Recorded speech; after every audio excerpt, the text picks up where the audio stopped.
మీర్ ఉస్మాన్ అలీ ఖాన్ విలాసాలకు దూరంగా ఉండేవాడు. అయితే మిగతా నిజాములు మాత్రం భోగభాగ్యాలతో తులతూగేవారు. తమ రాచరిక వైభోగాన్ని ప్రదర్శించేవారు. కళ్ళు చెదిరే వస్త్రాలు మొదలు కోట్లు ఖరీదు చేసే విలాస వస్తువులు, అత్యంత అరుదైన కళాఖండాలు అసఫ్ జాహీల ఖజానాలో అంతర్భాగంగా మారిపోయాయి. సాలార్జంగ్ నిజాం మ్యూజియంలలోని వివిధ కలెక్షన్స్ ఆనాటి నవాబుల జీవనశైలి కళ్లకు కడతాయి. వజ్ర వైఢూర్యాలు, మణులు, మాణిక్యాలు, కోట్లాది రూపాయల విలువ చేసే వస్తు సామాగ్రి నిజాం కొలువులో కొలువుదీరాయి.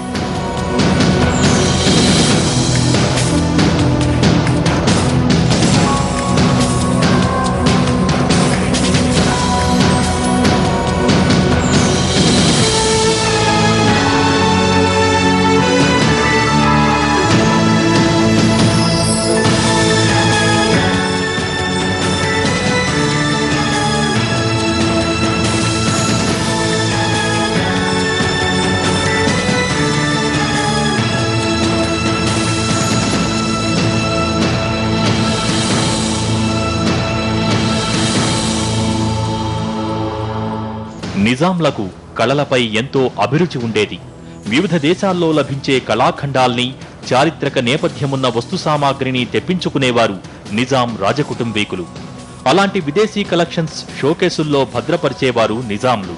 ప్రపంచంలోనే అత్యంత ఖరీదైన షాండ్లియర్స్ ను నిజాం ఖరీదు చేశాడు. అవి కేవలం లండన్ మ్యూజియం, నిజాం దగ్గర ఈ రెండు చోట్లే ఉంటాయి. వరల్డ్ లో you don't see anywhere in the world such a beautifully crafted weapons. ఇప్పుడు ఒక్కొక్క కత్తుల మీద ఖురాన్స్ రాసి ఉంటుంది, బంగారం వాటితోటి. ఆ crafting is a wonderful crafting అనమాట. ఎవరు వచ్చినా కూడా వాట్ ఏ వండర్ఫుల్ మ్యూజియం ఇది కత్తుల్ది అని చెప్తారు మాకు వెపన్స్. ఏడో నిజాం నిరాడంబరంగా జీవించినప్పటికీ ఆయన పూర్వీకులు మాత్రం అత్యంత విలాసవంతమైన రాచరిక జీవన శైలిని అనుసరించేవారు. నిజాంల వస్త్రాలంకరణ గురించి తెలుసుకోవాలంటే పురాణా హవేలీలోని నవాబుల వార్డ్రోబ్ను సందర్శించాల్సిందే. ఇది ప్రపంచంలోకెల్లా అతిపెద్ద వార్డ్రోబ్. సంవత్సరం పాటు కట్టిన బట్ట మళ్లీ కట్టనక్కర్లేనన్ని దుస్తులు ఇందులో ఉండటమే దీని ప్రత్యేకత. బట్టలు కూడా అప్పుడప్పుడు చిరిగిన బట్టలు లోపటేసుకొని మీద షెర్వాని వేసుకుంటుండే. అంటే వీళ్ళకు వరల్డ్ బిగ్గెస్ట్ వార్డ్రోబ్ పురాణి హవేలీలో ఉన్నది. ప్రపంచంలో బిగ్గెస్ట్ వార్డ్రోబ్ అంటే వాకిన్ వార్డ్రోబ్. అట్లా రోజుకొక డ్రెస్ వేసుకొని బయటకు పోయేవాళ్ళు. అంటే టైలరింగ్ సిస్టమ్ అక్కడ ఉండేది. వేసుకున్న డ్రెస్ మళ్ళీ వేసుకునేవాడు కాదు. ఆ వార్డ్రోబ్లో అన్నీ కూడా అక్కడ కలెక్షన్స్ పెట్టేవాళ్ళు.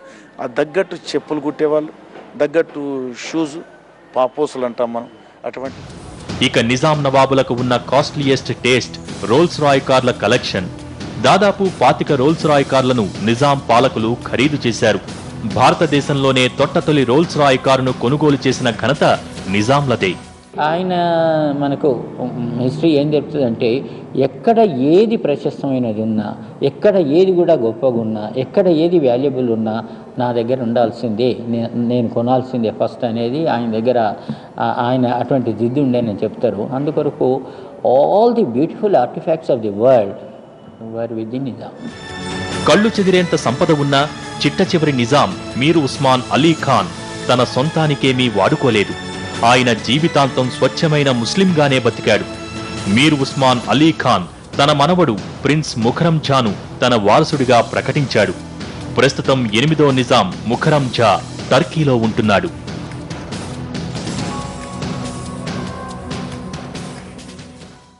ఏడో నిజాం మీర్ ఉస్మాన్ అలీ ఖాన్ 1967లో మరణించినప్పుడు అంతిమయాత్రకు కదిలొచ్చిన అశేష జనవాహినితో హైదరాబాద్ జన సంద్రాన్ని తలపించింది.